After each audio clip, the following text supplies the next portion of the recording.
శ్రీమదాంధ్ర మహాభారతము ఆదిపర్వము చతుర్థాశ్వాసము దుష్యంతోపాఖ్యానం.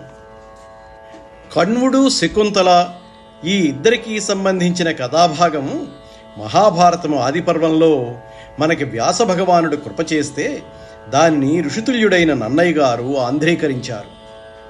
మూలంలో ఉన్న ఈ కథాభాగాన్ని కాళిదాస మహాకవి అభిజ్ఞాన శాకుంతలంగా స్వీకరించి నాటక రచన చేశాడు.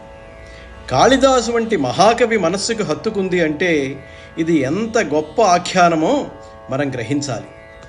ఈ ఆఖ్యానంలో ప్రత్యేకంగా గృహస్థాశ్రమ వైశిష్ట్యం ఏమిటి అన్నది శకుంతల నోటి నుండి వింటాం. మహాభారతం ఇతిహాసం కనుక అది యథార్థంగా జరిగింది. అభిజ్ఞాన శాకుంతలం మాత్రము కల్పితం, అది యథార్థం కాదు. కాళిదాస మహాకవికి మూలం నచ్చి దాన్ని నాటకంగా మలిచాడు. కాళిదాసకృత అభిజ్ఞాన శాకుంతలం యథార్థమా, వ్యాసప్రోక్తమైన నన్నయ్య గారి చేత ఆంధ్రీకరింపబడిన దుష్యంతోపాఖ్యానం యథార్థమా అని అడిగితే వ్యాసప్రోక్తమైన దుష్యంతోపాఖ్యానాన్నే ప్రమాణంగా స్వీకరించవలసి ఉంటుంది. యయాతికి శుక్రాచార్యుడి వల్ల వృద్ధాప్యం సంభవిస్తే ఆ వృద్ధాప్యాన్ని తీసుకొని తన యవ్వనాన్ని యయాతికి శర్మిష్ఠకు పుట్టిన పూరుడు అనేవాడు యయాతి కోరిక మీద ఇచ్చాడు. ఆ కారణం చేత యయాతి పూరుడికి రాజ్యాభిషేకం చేశాడు. పూరుడి వంశంలో వాడైన మతినారుడు 12 సంవత్సరాలు సరస్వతీ నదీ తీరాన సత్రయాగం చేశాడు. అతడి ధర్మబుద్ధి చేత సరస్వతీ నదికి మనస్సులో అనురాగం కలిగి ధర్మబద్ధంగా మతినారుణ్ణి వివాహం చేసుకుంది.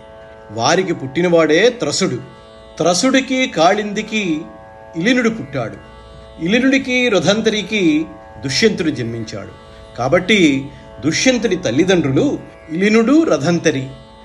దుష్యంతుడు చిన్నతనం నుండే ఏడిపిల్లల్ని పట్టినట్టుగా సింహాల్ని, పులుల్ని, ఏనుగుల్ని పట్టుకొని బంధించేవాడు. మహాపరాక్రమశాలి అయిన దుష్యంతుడు తన బాహుబలం చేత భూమండలాన్నంతా తన వశంలో ఉంచుకొని పరిపాలించాడు. అతడి పరిపాలనలో అన్ని వృత్తుల వాళ్ళు సుఖంగా ఉండేవారు. రాజ్యంలో రోగాలు కానీ, అకాల మరణాలు కానీ, క్రూర జంతువుల బాధ కానీ ఉండేది కాదు.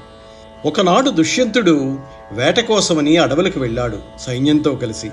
అడవిలో దుష్యంతుడు తన సైన్యాన్ని చూసి పారిపోతున్న సింహాన్ని తరిమేశాడు. ఎదురు తిరిగి మీదకు వచ్చే జంతువుల్ని చంపుతూ సైన్యాన్నించి చాలా దూరం వెళ్ళాడు. కొంతసేపటికి మంత్రులు, పురోహితులతో కలిసి ఒక నదీ తీరానికి చేరుకున్నాడు. ఆ ప్రదేశమంతా కమ్మటి పూల వాసనలతో, తియ్యటి పండ్ల వృక్షాలతో కలిగి ఉంది. దుష్యంతుడు దట్టమైన అడవిలో విరామం లేకుండా వేటాడి అలసిపోయాడు. దప్పికతో పాటు ఆకలి కూడా వేస్తోంది.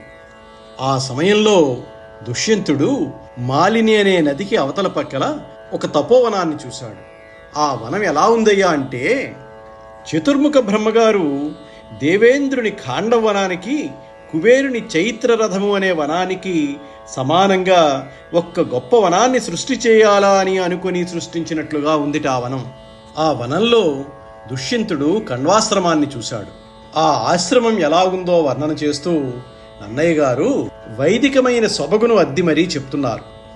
ఇక్కడ నిరంతరం పదక్రమంగా పఠింపబడుతున్న ఉత్తమ విప్రుల వేదనాదాల చేత నిరంతరాయంగా అగ్నిలో వ్రేల్వబడుతున్న హవిస్సులకు సంబంధించిన స్వాహాశబ్దాల చేత అనేక మునులు ప్రతిపాదించిన వాక్యాలలోని విషయాలను విభజించి అర్థనిర్ణయం చేసే న్యాయశాస్త్ర నిపుణులైన పండితుల సభలలో జరిగే సంభాషణల ఘోషలతో, ప్రతిపక్షం చేసేవారికి చిక్కు విడదీయరాని ప్రమాణాలతో, వేదార్థ విచారణ చేసే మీమాంసకుల చర్చలలోని వాద ప్రతివాదాల వల్ల కలిగే సవ్వడుల చేత శబ్దిస్తూ యజ్ఞాలను నిర్వహించటంలో నిపుణులైన ఋత్విక్కులకు, వేద విహితాలైన కర్మలను అనుసరించే నిష్ఠాపరులకు, మహాతపోధనులకు నివాస ప్రదేశమై గంగానదీ తీరంలో ఉన్న నరనారాయణుడు నివసించే ప్రదేశం వలె పుణ్యనదీ తీరంలో సుందరంగా శోభిల్లుతూ లోకాన్ని పవిత్రం చేస్తున్నట్టుగా ఉందిట కణ్వమహాముని ఆశ్రమం.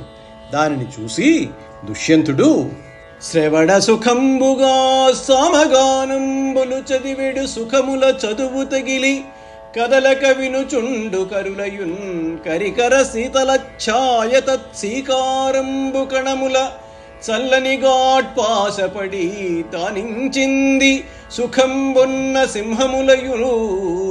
భూసురప్రవరులు భూతబలుల్ తెచ్చిపెట్టు నీవారాన్న పిండతతులు కడిగి భక్షింప. ఒక్కటన్ కలసి ఆడుచున్న ఎలుకలు పిల్లుల ఒండు సహజ వైరి వర్గంబులయు సహవాసమపుడు సూచి మునిశక్తికెంతయు చోద్యమంది.